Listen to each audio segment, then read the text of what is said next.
Conhecimentos Pedagógicos apresenta Tendências Pedagógicas. Ao estudarmos as tendências pedagógicas na trajetória da educação brasileira, nos deparamos com dois grupos. O primeiro, o da pedagogia liberal, o segundo, da pedagogia progressista. Neste primeiro grupo encontramos esta palavra liberal, mas ela não tem um sentido democrático. Esta educação vai lutar pela conservação da sociedade como está. Já a pedagogia progressista busca a transformação da sociedade. A pedagogia liberal se divide em 4 grupos: pedagogia tradicional, pedagogia renovada progressivista, pedagogia renovada não diretiva e tecnicista. Já a pedagogia progressista, ela se divide em 3 grupos: pedagogia libertadora, pedagogia libertária e crítico social dos conteúdos. A pedagogia tradicional começou com os primeiros educadores do Brasil,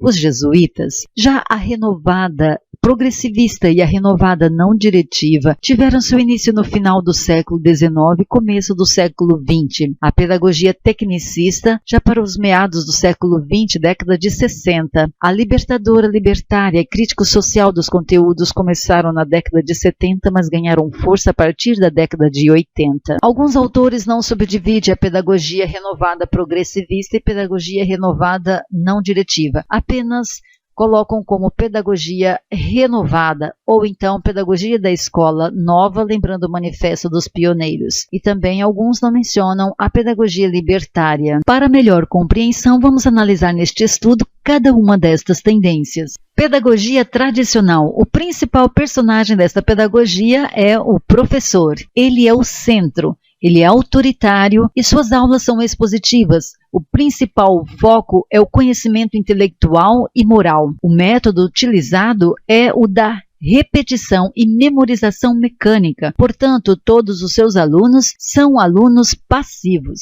Este conhecimento é chamado pelos críticos de conteúdo enciclopédico, porque, na verdade, ele não faz nenhuma relação com a realidade ou o cotidiano do aluno. O aluno é como se fosse uma folha em branco que vai sendo preenchida pelos conhecimentos que o professor transmite, os quais ele tem a obrigação de reproduzi-los, e ele é testado sempre através de exames para verificar a sua capacidade de memorização. Esta é a sala da pedagogia tradicional, professor como centro e o aluno um ser passivo.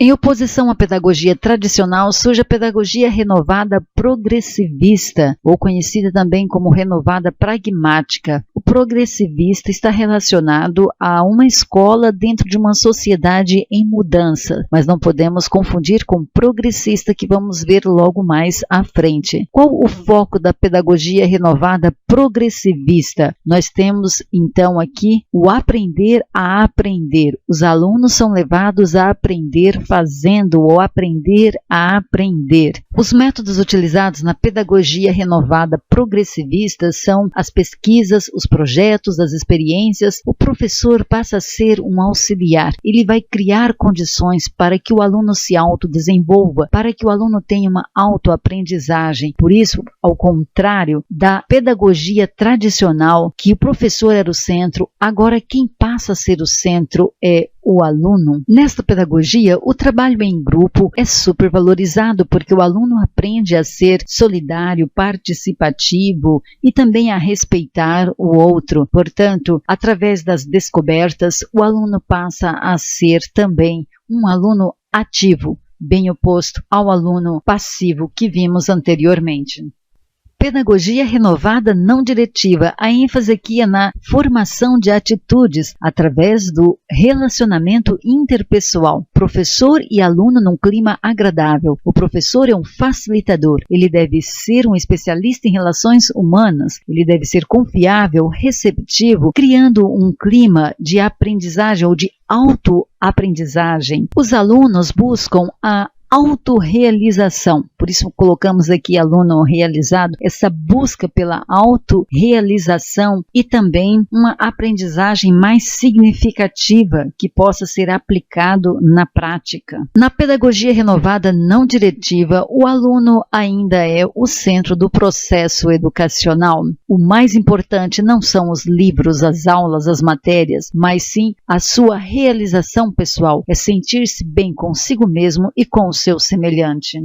A pedagogia tecnicista surge com a função de preparar recursos humanos para a mão de obra das indústrias, por isso tem como missão a eficiência e a produtividade. Aqui não é o professor o centro e muito menos o aluno, e sim as técnicas. Por isso o professor é um administrador destas técnicas que podem ser a instrução programada, o microensino, a tecnologia. Portanto, os alunos são alunos preparados para serem produtivos. A instrução programada ela é uma forma de ensino autodidata, é baseada no princípio de perguntas e resposta, onde a resposta é imediatamente verificada. Nesta pedagogia se ensina a fazer, por isso o professor faz uso de um instrumento muito importante que é o planejamento.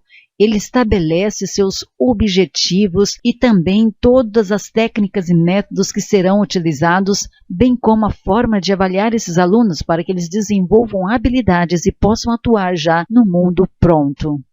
Vimos até aqui o grupo das pedagogias liberais, a tradicional, renovada progressivista, renovada não diretiva e tecnicista. Agora vamos começar a conhecer a pedagogia libertadora, libertária e crítica social dos conteúdos.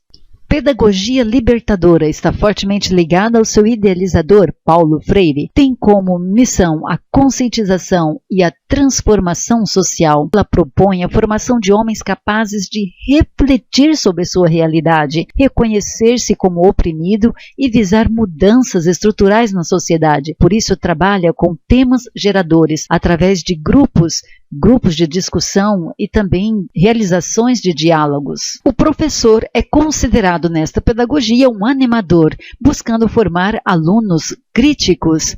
Os textos de leitura são redigidos pelos próprios alunos porque a transmissão de conteúdo é considerada uma invasão cultural. A pedagogia libertária propõe a participação crítica dos alunos. O professor ele é um orientador para ajudar a desenvolver esse aluno participativo. A questão dos grupos também é muito importante porque o conhecimento se dá através dessa vivência grupal. As reuniões, as eleições, as assembleias ajudam a combater a burocracia, que é um instrumento de ação dominadora do Estado. Tanto a pedagogia libertadora como a libertária defendem, portanto, uma autogestão pedagógica.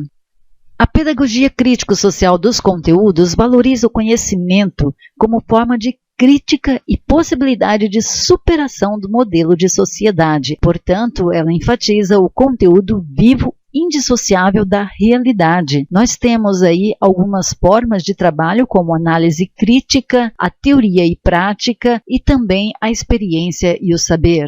O professor é um mediador nessa tendência, porque ele vai oportunizar o domínio dos conhecimentos e habilidades que tornará o aluno capaz de criticar o modelo social e também de transformá-lo. Por isto, aluno transformador. E através dos métodos aqui relacionados, o professor busca relacionar os conhecimentos sistematizados à realidade do educando. Resumindo, nós temos então dois grandes grupos, o das tendências liberais que preparam seus alunos para assumir o seu papel na sociedade em que está e as tendências progressistas que preparam os alunos para então transformar a sociedade em que vivem. Mas quem é o centro em cada uma delas? Na tendência tradicional, o professor é o dono do saber. Ele é o centro. Já nas renovadas, o aluno é o centro. Na tecnicista, o método é muito importante para o processo produtivo.